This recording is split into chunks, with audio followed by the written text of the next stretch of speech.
然後就衝出呢度嘅鐵絲網，然後呢度有一個巡邏車可以出。Departing from Dubai to Hong Kong, went off from the ROF runway.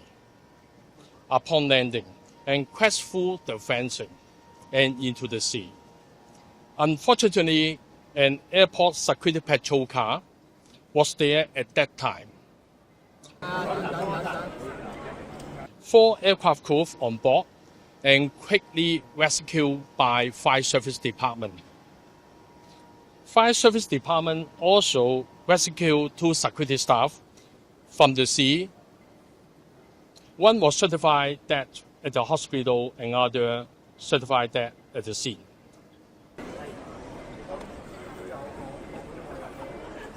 Weather and the one-way conditions were safe and meet all conditions for one-way operation. An investigation is continuing. The ROF one-way remains closed.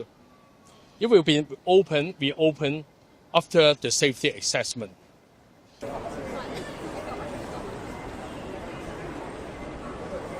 機身斷開咗2節，喺海上面再浮再沉，並有4名機組人員喺打開咗嘅機艙門度等待救援。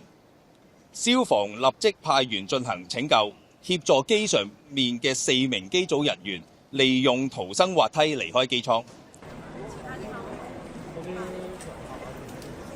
派員喺陸上面，包括北跑道兩邊分別500米嘅範圍裏邊進行搜索。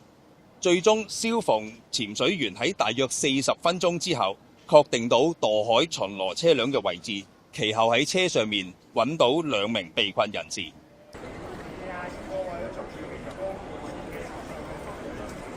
咁至於兩個巡邏車上面嘅司機同埋乘客呢，我哋喺水底大概喺離岸5米嘅地方啦，水底大概7米深嘅地方呢，揾到佢哋，就喺架車廂裏邊嘅，咁就被困，咁我哋就將佢救咗出嚟。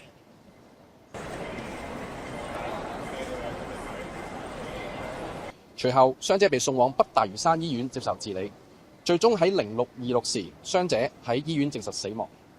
而另一名機場巡邏車嘅30歲男乘客，救護人員喺0552時接觸到呢個傷者，佢喺0555時由現場醫院管理局嘅緊急醫療隊醫生宣告死亡。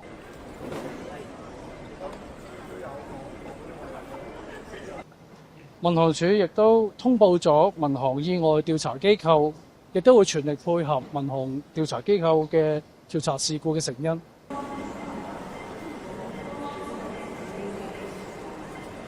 嗰架巡邏車絕對唔係衝速跑道，係架飛機衝速跑道撞到圍網以外嘅巡邏車，圍網係喺呢個位。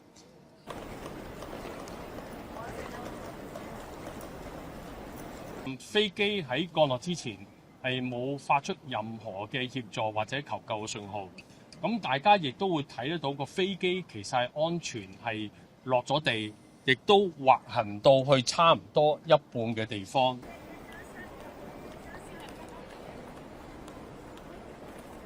其實跑道設計係有個我哋嘅 ICAO 民航嘅一個標準嘅，而家呢架車離開跑道嘅中線係完全符合民航嘅標準嘅，咁係考慮到好多安全嘅。